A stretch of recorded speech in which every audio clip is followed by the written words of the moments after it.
Once upon a time, long ago, there was a poor, tired woodcutter who lived near the edge of a great forest.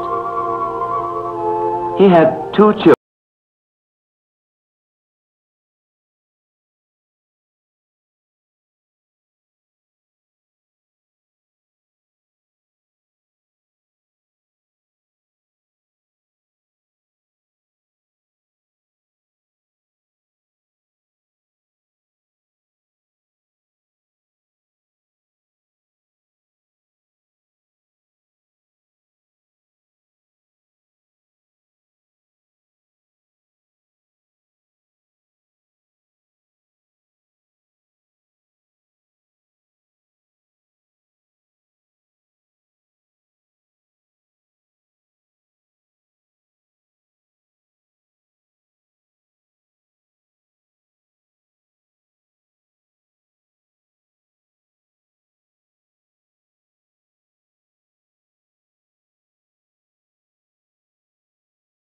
All the food he could bring home for their supper was a little stale bread and a half pitcher of milk.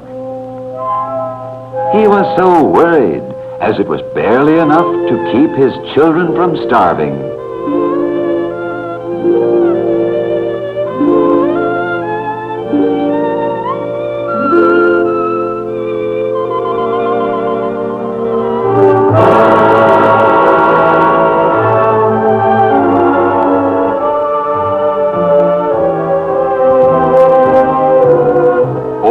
What is to become of us?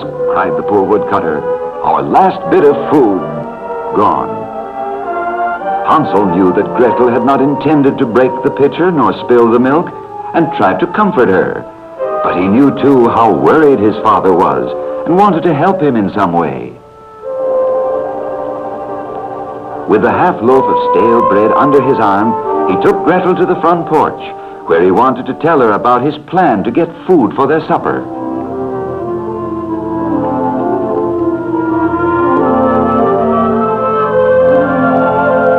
We shall go into the forest and fill our basket with nice ripe berries, said Hansel.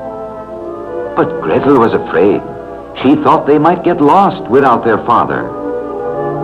Hansel finally persuaded her to follow him, and the 2 children set out on their journey through the wood. Finally, Hansel began to break off pieces of bread and drop them along the path.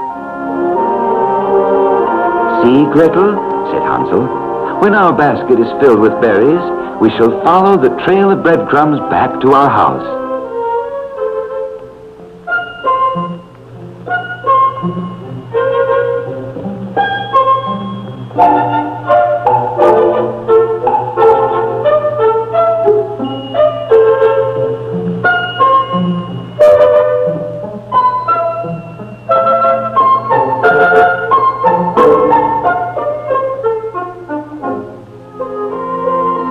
The children walked deeper and deeper into the dense forest, searching for berries. It was getting late, and their basket was still empty. Gretel wanted to start for home, but when they looked for the breadcrumbs, they were gone.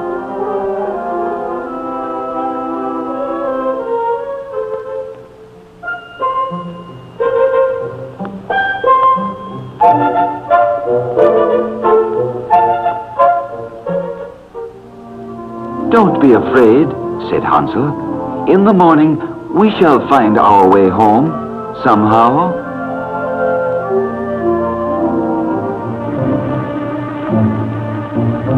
Hansel and Gretel did not see the ugly green witch, but she saw them.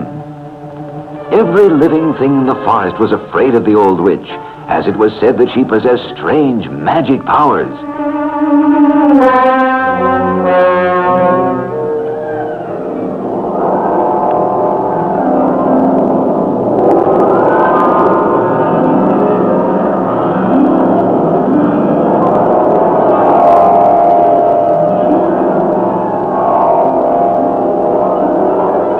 What a beautiful gingerbread house it was for 2 hungry children to find in the lonesome forest.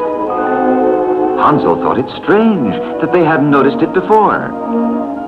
The roof was made of ginger snaps, the chimney of blocks of taffy candy, and the sides were covered with frosted cookies.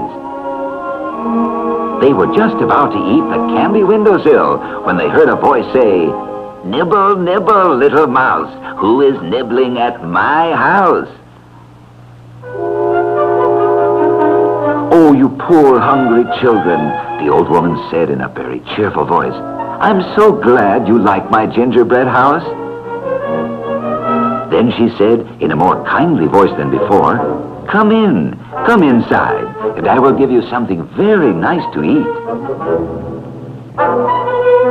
Though the old witch was ugly and her face wrinkled and green, she spoke so pleasantly that the children trusted her.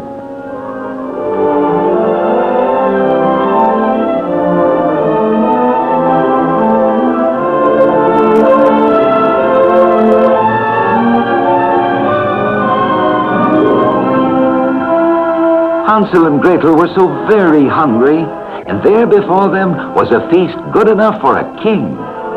The witch's table was spread with candies, puddings, sodas, and ice cream. Many more wonderful things than they had ever had at home.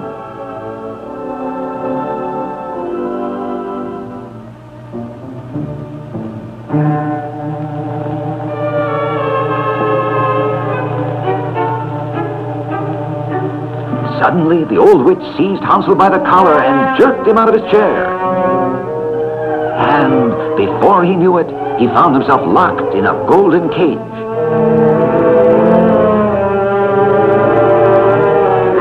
Then she said to poor little Gretel, "Now you, child, put more wood on the fire.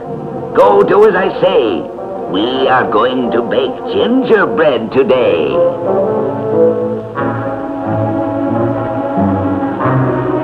Gretel was very frightened, for she now understood what the old witch was planning to do. Poor Hansel was going to be baked into a gingerbread boy.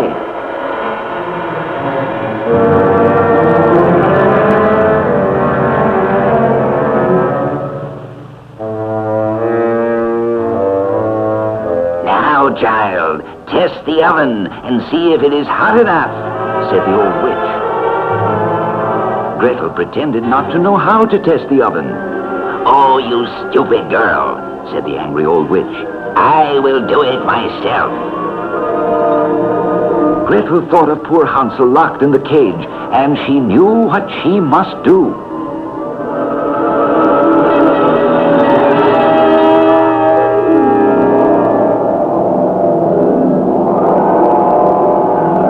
When the witch was destroyed, the enchantment of the gingerbread house was broken, and Hansel and Gretel were free.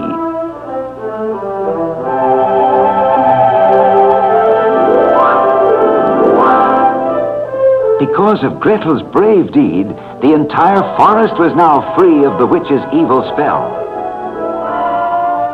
The animals sent a quick-footed white rabbit to tell Hansel and Gretel how happy and how grateful they were, and to show them where the old witch had hidden her treasure chest of gold and silver and precious jewels.